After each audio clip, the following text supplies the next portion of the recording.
Okay, बिस्मिल्लाहिर्रहमानिर्रहीम। Okay बेटा, start करते हैं। तो आज की बेटा फर्स्ट प्रेजेंटेशन है जो रिलेटेड है बैंकिंग प्रोडक्ट एंड सर्विसेज से रिलेटेड। जी बेटा चले स्टार्ट करें ताकि इसको हम वाइंड अप करें।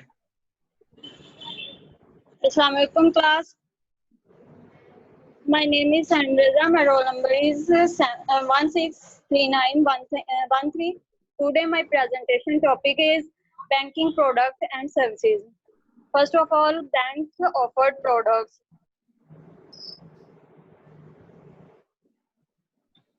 The different products in bank can be broadly classified into again इनकी 3 types हैं: retail banking, trade finance and treasury banking operations. Retail banking में वो बैंकिंग होती है जो कस्टमर को फाइनेंशियल सर्विस प्रोवाइड करती है, लोन्स प्रोवाइड करती है, और इसके और भी बहुत से प्रोडक्ट्स होते हैं जो आपको प्रोवाइड किए जाते हैं। रिटेल बैंकिंग को कंज्यूमर बैंकिंग भी कहते हैं। रिटेल बैंकिंग अपने कस्टमर को हर तरह की फैसिलिटीज एक छत के नीचे ही मुहैया करती है, जैसे कि लोन्स, इंश्योरेंस, कार्ड्स में हो गया ATM, debit card and credit card. Account हो गया, अकाउंट में सेविंग अकाउंट है, करंट अकाउंट और सैलरी अकाउंट है। और डिपॉजिट में फिक्स डिपॉजिट है और रिकरेंट डिपॉजिट्स हैं। ये रिकरेंट डिपॉजिट जो होते हैं वो टाइम के हिसाब से होते हैं और इसको टाइम डिपॉजिट भी कहते हैं।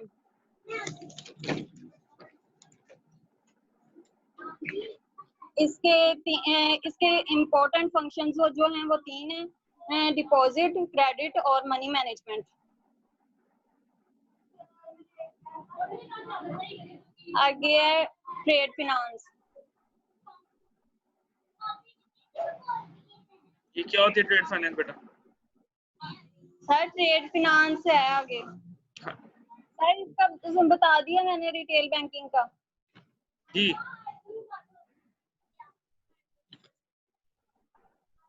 ट्रेड फिनांस जो होती है वो फिनांस की तजारत होती है। ट्रेड फिनांस का मतलब है तजारत की मालियात है। किसी भी तजारत के लेन देन के लिए कोई बेचने वाला होना चाहिए, लिहाजा सामान या खरीदो फरोख्त के लिए जो हमारे सामान को इस्तेमाल करे। जैसे कि मुतअद्दिद सेलर्स जैसे बैंक हैं, मालियाती अदारे हैं, इनके तजारती लेन देन को आसान बनाते हैं और तजारत को माली आनत फराहम करते हैं, जैसे क्रेडिट जारी करते हैं और इसकी तस्दीक भी करते हैं। इसके और भी प्रोडक्ट्स हैं जैसे ड्राइंग हो गया, accepting, discounting, buying, selling, collecting, bill of exchange, promissory notes, drafts, bill of lading and other securities. आगे है ट्रेजरी ऑपरेशंस। ट्रेजरी ऑपरेशंस जो होते हैं ये खजाने के काम होते हैं।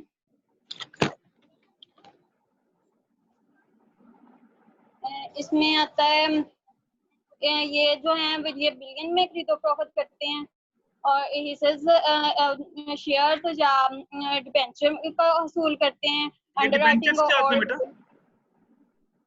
डिबेंचर्स सर इसका ठीक से मानी पता नहीं चला ये, लेकिन इसमें डिबेंचर्स ही आ रहा था। इसका बॉन्ड्स को कहते हैं बेटा, बॉन्ड्स का दूसरा नाम डिबेंचर्स भी होता है।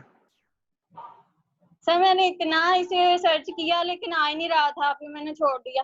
अच्छा चले आगे चले।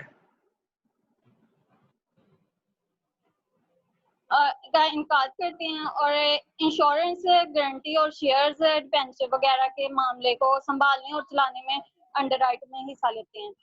और इसका आगे है बैंक जो है वो हर अफराद के लिए सरमायाकारी की छानबीन, शॉर्ट टर्म फंड मैनेजमेंट और अफराद की कंपनियों के लिए पोर्टफोलियो मैनेजमेंट जैसे मुतअद्दिद खदमात अंजाम देते हैं।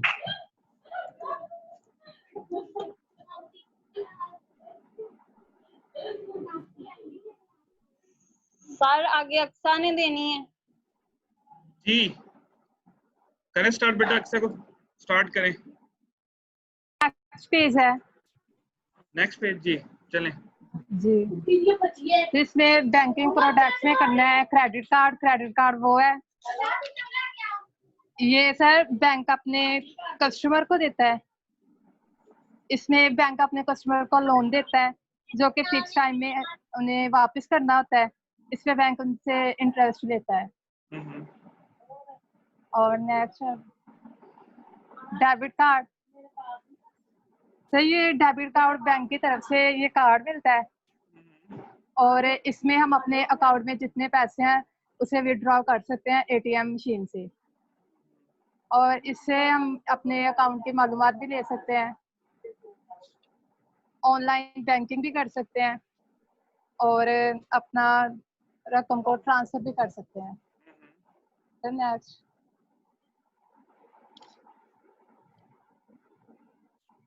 इसमें एटीएम मशीन। सर ये एक इलेक्ट्रॉनिक बैंकिंग है।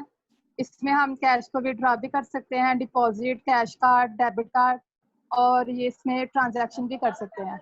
ये मशीन जो है ये हर बैंक के साथ होती है, इससे पैसे निकलवाए भी जा सकते हैं।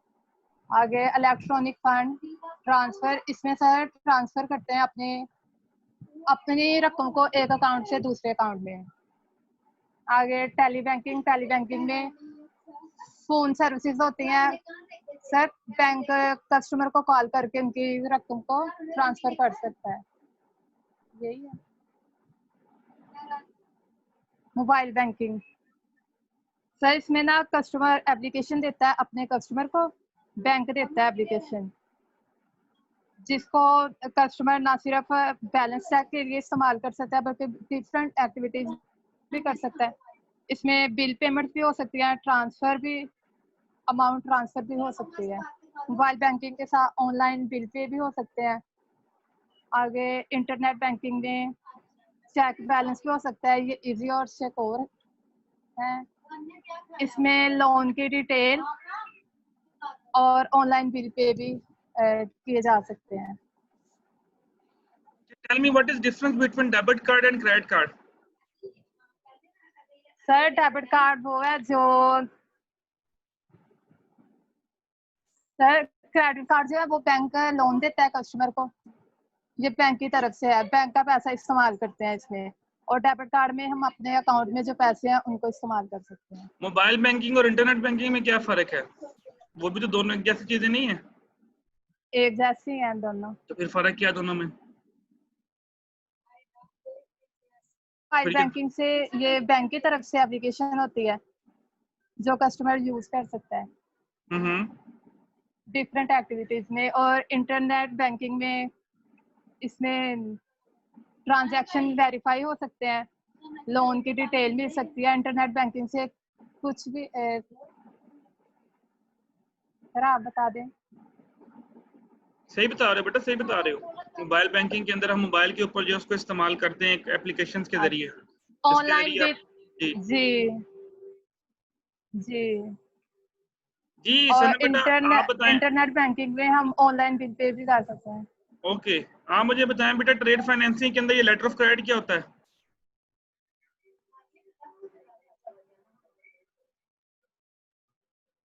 सनम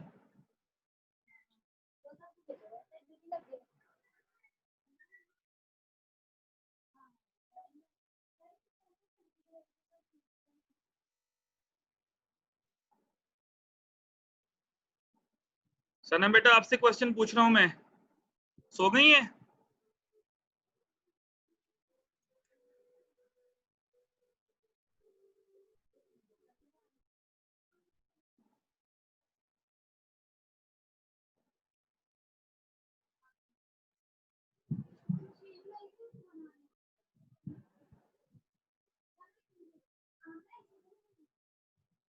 any question from the class बेटा? क्लास की साइड से क्वेश्चन अगर पूछना चाहता है तो पूछें। ये जो लोग आंसर नहीं देते ये तो इनको बाद में पता चलेगा प्रेजेंटेशन इन्होंने कैसी दी थी और उन्होंने क्या आंसर दिए हैं।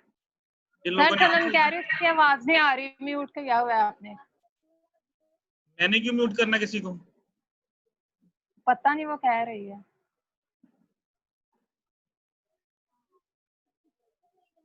जी any question from the class? No sir. Okay चलें बेटा, नेक्स्ट स्टार्ट करते हैं फिर। जी ऑनलाइन बैंकिंग बेटा, ये किनका टॉपिक है?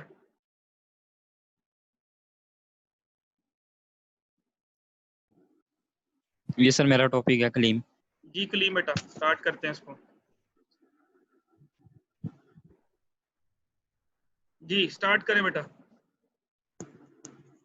अस्सलाम वालेकुम to respected teacher and my dear class fellows. आज मैंने ऑनलाइन बैंकिंग की प्रेजेंटेशन देनी है जिसमें हमें सबसे पहले ये पता होना चाहिए कि बैंक्स क्या होते हैं। बैंक एक फाइनेंशियल इंस्टीट्यूशन है जो कि डिपॉजिट को रिसीव करता है और लोन देता है। ये उन लोगों से डिपॉजिट रिसीव करता है जिनके पास एक्सेस अमाउंट होती है, और उन लोगों को लोन देता है जिनके पास अमाउंट नहीं होती। अगर वो कोई बिजनेस कर रहे हैं तो वो उनको बिजनेस को रन करने के लिए उनको पैसे देते हैं ताकि वो अपने बिजनेस को रन कर सकें। और इसके अलावा इनके अलावा जो बैंकिंग सेक्टर है ये मुख्तलिफ किस्म की सर्विसेज भी प्रोवाइड करता है, जिसमें करेंसी एक्सचेंज वगैरह और इसमें मुख्तलिफ किस्म की सर्विसेज शामिल हैं। ये बैंक्स मुख्तलिफ किस्म के होते हैं। इनमें माइक्रो फाइनेंस बैंक्स होते हैं, कमर्शियल बैंक्स होते हैं, एग्रीकल्चर बैंक्स होते हैं, सेविंग बैंक्स होते हैं और ऑनलाइन बैंक्स होते हैं। इसमें हमने आज ऑनलाइन बैंकिंग को डिस्कस करना है। Online banking Online banking allow a user to conduct financial transaction via internet. Online banking is also known as internet banking and web banking. Online banking वो banking होती है जिसमें ये फाइनेंशियल जो transactions होती हैं ये इंटरनेट के ऊपर की जाती हैं। जो जो लोग ऑनलाइन बैंकिंग यूज़ करते हैं वो अपना घर बैठे जहाँ पे रास्ते में किसी भी जगह पे हों वो अपनी ऑनलाइन बैंकिंग के थ्रू अपनी ट्रांजैक्शंस कर सकते हैं। इसको हम इंटरनेट बैंकिंग और वेब बैंकिंग भी कहते हैं। जैसे कि नीचे online bank offer customer almost very traditionally available through a local branch including deposit, transfer of money and online bill payments.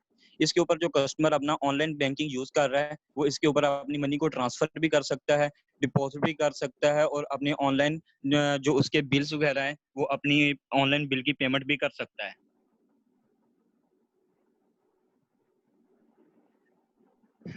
और इसके अलावा जो हमारी ऑनलाइन बैंकिंग है ये मोस्टली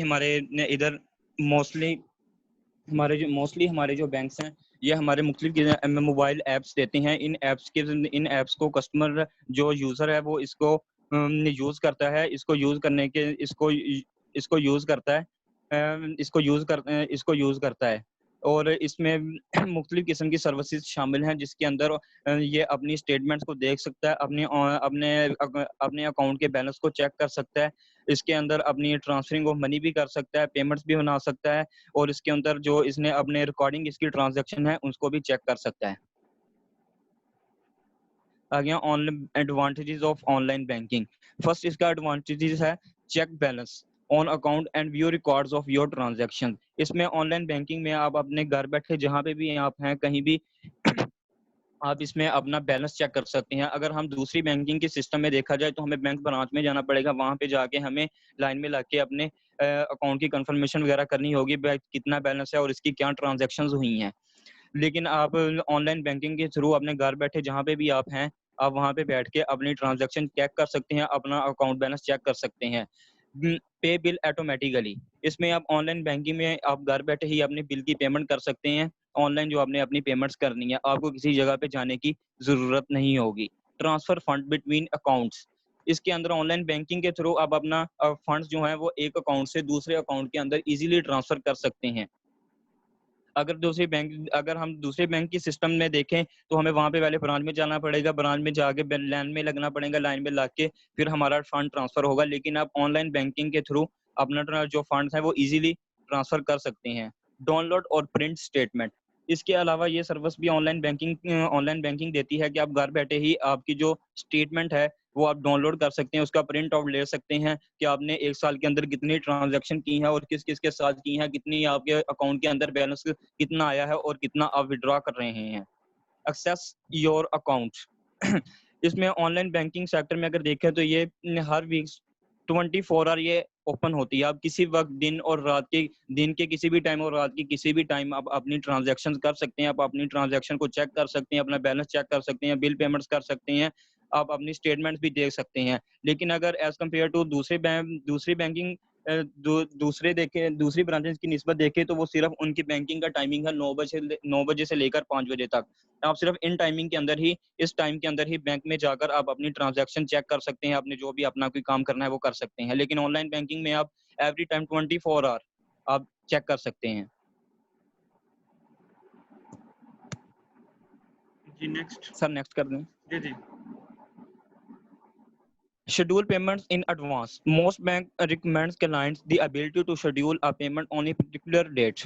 इसमें ये ऑनलाइन बैंकिंग सेक्टर जो है ये हमारे अपने क्लाइंट्स को एडवांस पेमेंट्स के सिलसिले में भी सर्विसेज देता है। ये आपको एडवांस पेमेंट दे देता है, लेकिन उसके पर्टिकुलर डेट में इनके खास तारीख तक आपने उसको रिटर्न करना होता है। अप्लाई फॉर अ लोन और क्रेडिट कार्ड। आप ऑनलाइन बैंकिंग के थ्रू आप वहां से लोन भी ले सकते हैं, अपना क्रेडिट कार्ड भी बनवा सकते हैं, क्योंकि आपने किसी के आप अपनी जो एप्लीकेशन है, जो मोबाइल ऐप्स है, वहां से आप कर सकते हैं ये सारा। उससे आप लोन भी ले सकते हैं और अपना क्रेडिट कार्ड भी बना सकते हैं, जिसके ऊपर भी इसके ऊपर भी आपको इंटरेस्ट कोई ना कोई पेनल्टी पड़ेगी, जो आपको एक मुकर्रर टाइम पीरियड के अंदर आपको रिटर्न करना होगा। आगे इसके डिसएडवांटेजेस। Technology issues. दूसरे बैंकिंग के सिस्टम में देखा जाए तो वहां पे जाएंगे हम ना, तो वहां पे हमें टाइम भी लग जाएगा, लेकिन ऑनलाइन बैंकिंग के थ्रू इसका जो मेन डिसएडवांटेजेस जो है वो है टेक्नोलॉजी इश्यूज। फॉर एग्जांपल, एक बैंकिंग के सेक्टर टेक्नोलॉजी बनानी है और जो दूसरा बैंकिंग सिस्टम है उसके पास टेक्नोलॉजी न्यू ले आता है, तो इसके मुकाबले में जो न्यू लेके आया है वो पहले से ज्यादा बेहतर है। और उसके साथ सर्वर का भी इशू बन सकता है कि सर्वर उसका डाउन हो सकता है। एक बैंकिंग सेक्टर है, उसका सर्वर बहुत ज्यादा अच्छा चल रहा है, आप अपनी ट्रांजैक्शन को इजीली चेक कर सकते हैं, लेकिन एज कम्पेयर टू अदर, क्योंकि उनके सर्वर्स लो हैं। ये इशू टेक्नोलॉजी इश्यूज है, क्योंकि जिस तरह टाइम के साथ साथ हमें अपनी टेक्नोलॉजी को भी बेहतर करना है। बैंकिंग सेक्टर को जितनी हमारी टेक्नोलॉजी बेहतर होगी, उतने हमारे कंज्यूमर ज्यादा होंगे, उतने हमारे कस्टमर्स भी ज्यादा होंगे। Security issues. If someone gain unauthorised access to control account wire check stolen password और लॉगिन। इसके अलावा सिक्योरिटी इश्यूज भी होते हैं, क्योंकि जो ऑनलाइन बैंकिंग है इसमें आपकी एप्स हैक हो सकती है, आपका अकाउंट हैक हो सकता है, आपका पासवर्ड, आपका पिन कोड किसी को पता चल सकता है, अगर पता चल सकता है। इसके अलावा पता चल सकता है जिससे आपके जो अकाउंट्स में जो बैलेंस है वो कोई भी कंफर्मेशन कर सकता है, आपकी ट्रांजैक्शन कोई भी कर सकता है, ऑनलाइन ट्रांसफर कर सकता है, कोई बिल पेमेंट वहां से कर सकता है। इसके लिहाजा जरूरी है कि आप ऑनलाइन बैंकिंग में अपनी सिक्योरिटीज को भी पूरा रखना चाहिए।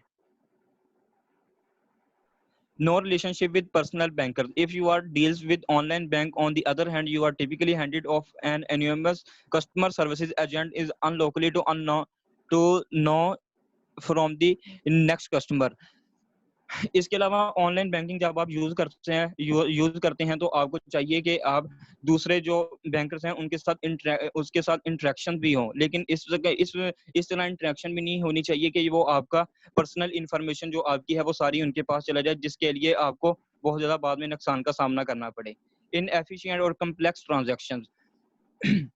ऑनलाइन बैंकिंग के थ्रू आप अपनी ट्रांजैक्शन कर सकते हैं, फंड ट्रांसफर कर सकते हैं, पेमेंट्स भी कर सकते हैं, लेकिन आपने अगर बड़ी कोई ट्रांजैक्शन करनी है वो आपके लिए बहुत ज्यादा ऑनलाइन बैंकिंग में बहुत ज्यादा मुश्किल होगी, क्योंकि इसमें बिल पेमेंट्स वगैरह होती हैं, क्योंकि इनमें मुख्तलिफ किस्म की करेंसीज के अंदर जब आप अपनी पेमेंट्स करते हैं, मुख्तलिफ किस्म की करेंसीज के अंदर जब आप अपनी पेमेंट करते हैं तो इसमें आपको बहुत ज्यादा तंगी होगी। तो अगर आप बैंकिंग से ब्रांच में जाकर अगर आप करें तो वहां से आप इजीली कर सकते हैं। Okay, tell me, do you think that कि ऑनलाइन सिस्टम जो ऑनलाइन बैंकिंग है वो पाकिस्तान के अंदर ज्यादा सिक्योर है as compare to manual banking?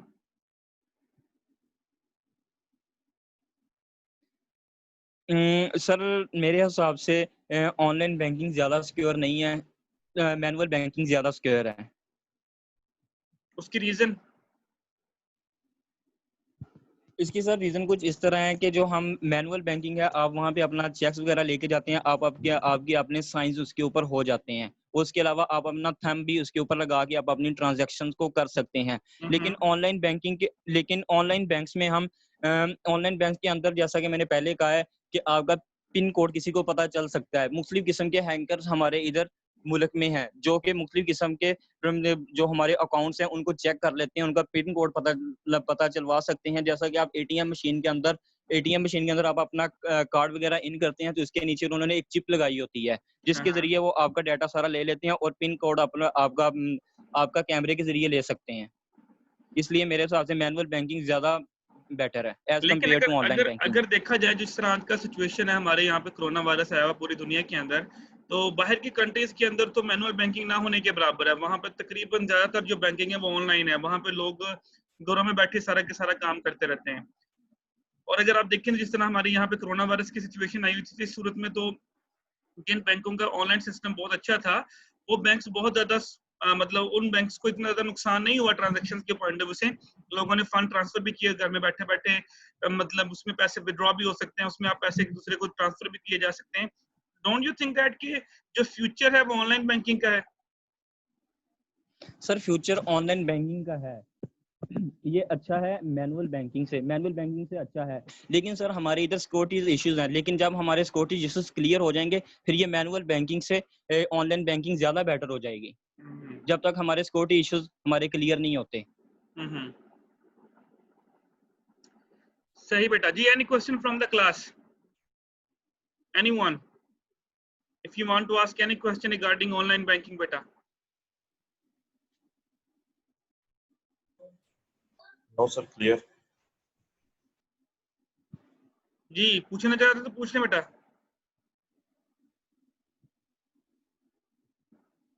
Okay बेटा, वेरी नाइस क्लेम बेटा।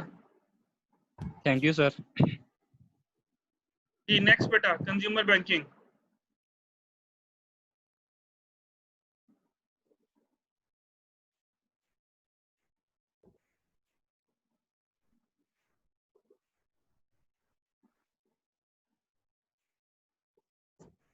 सर ये मेरी और हिना की है। जी करें स्टार्ट बेटा। बिस्मिल्लाहिर्रहमानिर्रहीम। अस्सलाम वालेकुम class. Today my topic is credit creation bye a commercial bank. तो क्रेडिट क्रिएशन को सबसे पहले ये स्लाइड खोल लें। क्रेडिट क्रिएशन को समझने के लिए आज हम इससे में डिस्कस करेंगे कि क्रेडिट क्रिएशन को बैंक क्रिएट कैसे करता है और क्रेडिट क्रिएशन की जरूरत क्यों पड़ती है और इसके मेथड क्या है, इसका प्रोसेस क्या है, बेनिफिट्स और लिमिटेशंस क्या हैं। क्रेडिट क्रिएशन को समझने के लिए मैं पहले ये बता दूं कि बैंक इसमें क्या रोल प्ले करता है। मिसाल के तौर पर हम बैंक में अपना पैसा जमा करवाते हैं और वो निकाल भी लेते हैं। जितने भी अकाउंट्स हम ओपन करवाते हैं वो पैसा जमा करवा के हम उनसे निकलवा भी लेते हैं। इस तरह तो बैंक के पास कोई पैसा भी नहीं बचना चाहिए ना, क्योंकि वो जो हम जमा करवाते हैं हम उनसे ले लेते हैं, लेकिन फिर भी वो अपने एम्प्लॉयज को इतनी अच्छी सैलरीज पे कर रहे हैं और इतने एक्सपेंस को रिकवर कर रहे हैं। वो कैसे करते हैं, तो वो सारा हम क्रेडिट क्रिएशन के थ्रू पढ़ेंगे। बैंकों में आमतौर पर दो तरह की मनी होती है, एक क्रेडिट मनी होती है और दूसरी कैश मनी। कैश मनी वो होती है जो कि कैश की सूरत में होती है और क्रेडिट मनी वो जो कि डॉलर की सूरत में होती है, जो कि बैंक हमें बजरिया चेक कर्जे की सूरत में जारी करता है। जो कमर्शियल बैंक कर्जे जारी करते हैं मुल्क भर में और जो चेक बजरिया चेक, उसको हम क्रेडिट क्रिएशन का नाम देते हैं। फॉर एग्जाम्पल अगर एज्यूम कर लेते हैं कि अली है, वो बैंक में जाए, उसने जाके बैंक को बोला कि उसको 1 लाख का लोन चाहिए, 1 लाख का कर्जा चाहिए। तो वो बैंक क्या कहता है, बैंक कहता है कि आप ऐसा क्यों नहीं करते, आप हमारी ही बैंक में अपना एक अकाउंट ओपन करवाएं और अमाउंट विदड्रॉ करवाने की बजाय उसमें 1 लाख डिपॉजिट करवा दें। जब भी आपको जरूरत होगी आप इसको निकलवा सकते हैं हमसे। तो वो उसको चेक दे देते हैं। अब अली क्या करता है, वो चेक लेके चला जाता है। अब अगर आगे अली ने किसी को पेमेंट करनी है तो वो क्या करेगा, वो भी अगले बंदे को चेक ही देगा कि जाओ भाई तुम भी जाके ये पेमेंट बैंक से निकलवा लो। इस तरह जो चेक है वो सर्कुलेट होते रहते हैं, एक पर्सन से दूसरे पर्सन, दूसरे पर्सन से तीसरे पर्सन, और मुल्क भर में ये जो कमर्शियल बैंक है कर्जे को फैला देता है, जारी कर देता है। बैंक का पैसा कहीं नहीं जा रहा होता, बैंक में ही रहता है, लेकिन चेक 1 पर्सन टू दूसरे पर्सन सर्कुलेट होते रहते हैं। तो इस प्रोसेस को हम क्रेडिट क्रिएशन का नाम देते हैं। Sir next slide. जी एक सेकंड बेटा, जरा वेट करें, अभी दोबारा ज्वाइन करें, अभी ये वीडियो खत्म हो रही है, आप लोग दोबारा ज्वाइन करेंगे, ठीक है? Okay sir. तो यहीं से हम स्टार्ट करते हैं डेफिनेशन से। Okay sir.